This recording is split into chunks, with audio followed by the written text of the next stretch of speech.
Shalom, Haverim, Shalom, meus amigos. Estamos aí com mais um resumo da Parashá semanal. Estamos na Parashá Bo, Vai. Esta semana veremos mais um pouquinho da história de Moshe, de quando o povo de Israel estava ainda como escravos na terra do Mitzrayim, no Egito. E a Parashá desta semana conta que Moshe continua a se apresentar diante de Faraó, Moshe e Aharon. Eles continuam sob o comando de Elohim, se apresentando diante de Faraó e transmitindo as mensagens de Elohim a Faraó.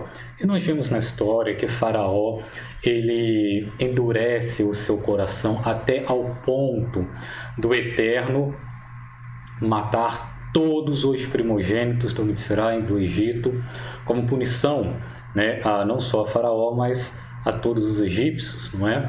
E vemos que depois disso, como o Eterno já tinha predito a Moshe, Faraó ele permite com que o povo de Israel saia do Egito, com que eles levem, né, com que eles saiam do Egito com tudo que eles tinham, não é?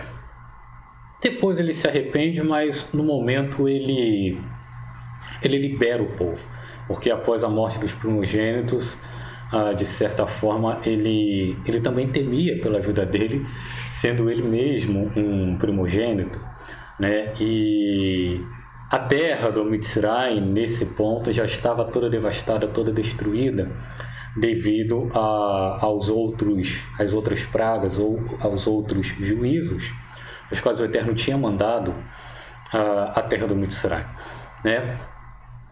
Mas o que vemos na Parashá desta semana é a dureza do coração de Faraó. Faraó ele resiste às orientações do Eterno, ele resiste às orientações de Elohim, e ele paga, né, por essa rebeldia, por essa desobediência, um preço muito caro. Não só mas, digamos assim, 10 preços bem caros, não é? Foram 10 pragas, as quais o Eterno mandou Mitzrayim. Se Faraó tivesse libertado o povo antes de Israel, ele teria evitado todo o problema que veio à terra do Egito, né, a todos os egípcios. Porém, ele resistiu ao mandado divino. Nós vemos que ainda na Parashá desta semana, Moshe continua se apresentando diante de Faraó, juntamente com Aharon, mas Faraó ele não dá ouvidos às orientações divinas, ele não dá ouvidos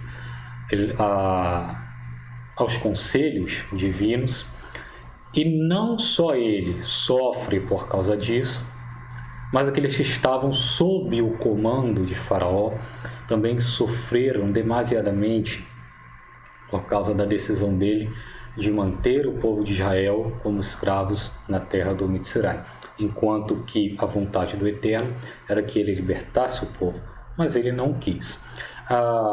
O que podemos aprender com isso, de várias lições valiosas, é que quando resistimos ou quando não damos ouvidos às orientações de Elohim, às orientações de Hashem, não só nós sofremos com isso, mas em muitos casos aqueles que estão à nossa volta, talvez o nosso meio familiar, talvez em um relacionamento, talvez aqueles que estão em uma turma, na mesma turma nossa, em uma faculdade ou em um curso técnico, enfim, as possibilidades são muitas, mas a questão é que em muitos casos, quando desobedecemos à voz de Hashem, nós trazemos consequências, atraímos consequências, não só para nossas vidas, mas infelizmente para aqueles que também estão à nossa volta, como aconteceu com Faraó.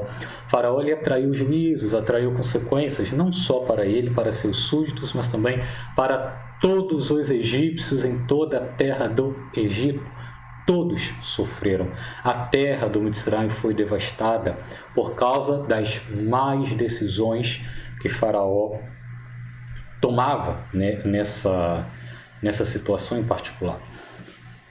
E da mesma forma, quando tomamos decisões que não estão conforme as orientações de Hashem, sofremos, e às vezes sofremos demais.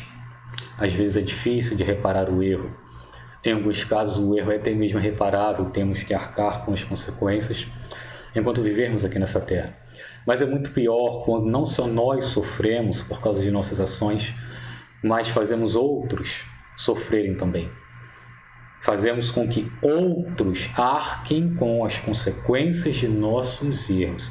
E isso é muito pior, porque nós damos conta também dessas vidas de uma forma mais específica do que estas pessoas estão passando, vivenciando de ruim por nossa causa, por nossas atitudes. E reparar isso não é fácil.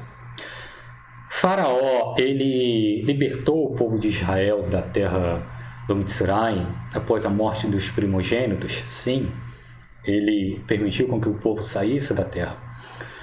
Deixou de escravizar o povo, mas os primogênitos já tinham morrido. Ele tinha poder para ressuscitar os primogênitos de maneira alguma. O sofrimento que por causa dele veio a todos os egípcios era irreparável. Ele não podia trazer de volta à vida aqueles que morreram. Assim como ele também não podia mais reparar o que aconteceu na terra do Mitzrayim. A terra foi destruída, a terra foi totalmente devastada.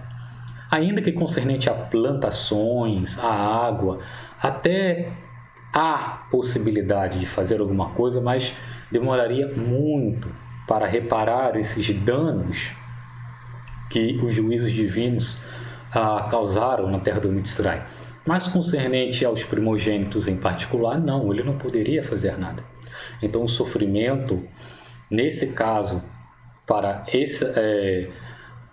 os egípcios, né, que eles sofreram nesse momento da morte dos primogênitos, era reparável, né, foi reparável. Ele não poderia fazer nada. Ele poderia, caso vamos supor aqui que ele não tivesse morrido depois, né, porque depois ele se arrepende, persegue o povo e ele morre, assim como o exército, né, que ele sai do Mitzrayim indo atrás do povo de Israel. Mas caso ele tivesse permanecido na terra do Egito, ele tivesse reconstruído a terra, né, ele tivesse reparado os seus erros, e quanto aos primogênitos que morreram, como é que ele iria reparar isso? Ele iria pagar uma indenização às famílias? Ele iria fazer o quê? Se ele não tinha poder para trazer de volta à vida alguém que tinha morrido.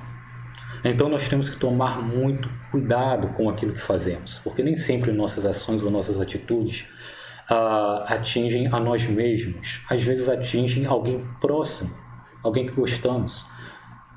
E em muitos casos o erro é irreparável. É como se um primogênito, de uma forma simbólica, é como se um primogênito tivesse já falecido e nós não temos poder para trazer de volta à vida. Então a pessoa vai sofrer, nós vamos sofrer e as coisas nunca serão mais as mesmas. Por causa de um erro nosso, um erro que poderia ter sido evitado se tivéssemos ouvido as orientações de Hashem. Né? Faraó, ele sofreu muito, o povo do Egito sofreu muito. Todos pagaram por causa das más ações e das más decisões de Faraó. Que nós venhamos a agir diferente, que nós venhamos a entender melhor, lidar melhor com a forma que agimos, a forma que pensamos, que venhamos ouvir melhor as orientações de Hashem. Se temos uma deformidade em nossa personalidade ou em nosso caráter, que venhamos corrigir, que venhamos consertar antes que a situação saia do nosso controle e antes que venhamos a matar o primogênito de alguém próximo a nós. Ou seja, antes que venhamos ferir alguém próximo a nós de uma forma que é irreparável. Que o Eterno possa nos ajudar em nossa Techuvá, né, esse processo de mudança, que foi até algo que trouxemos aqui, né, essa questão que trouxemos aqui hoje tem muito a ver com Techuvá, esse processo de retorno, de mudança, que o Eterno venha nos fortalecer em nossa Techuvá e que venhamos agir de forma diferente de Faraó. Se já tomamos decisões erradas como o Faraó tomou, não precisamos levar à frente até que os primogênitos venham a falecer. Podemos evitar isso, evitar que nós venhamos a sofrer, evitar que pessoas ao nosso derredor venham a sofrer, evitar que a terra ao nosso derredor venha a ser destruída, ou seja, evitar que o nosso meio de convívio venha a ser devastado, venha a ser destruído por causa das nossas ações, por causa da nossa rebeldia, por causa da nossa ingenuidade concernente a algumas coisas da parte de Elohim, concernente a Torá, por causa talvez da nossa imaturidade, então que venhamos nos corrigir antes que seja tarde demais. Shalom, shalom, que o Eterno lhes abençoe e que o Eterno possa também abençoar a família de todos vocês.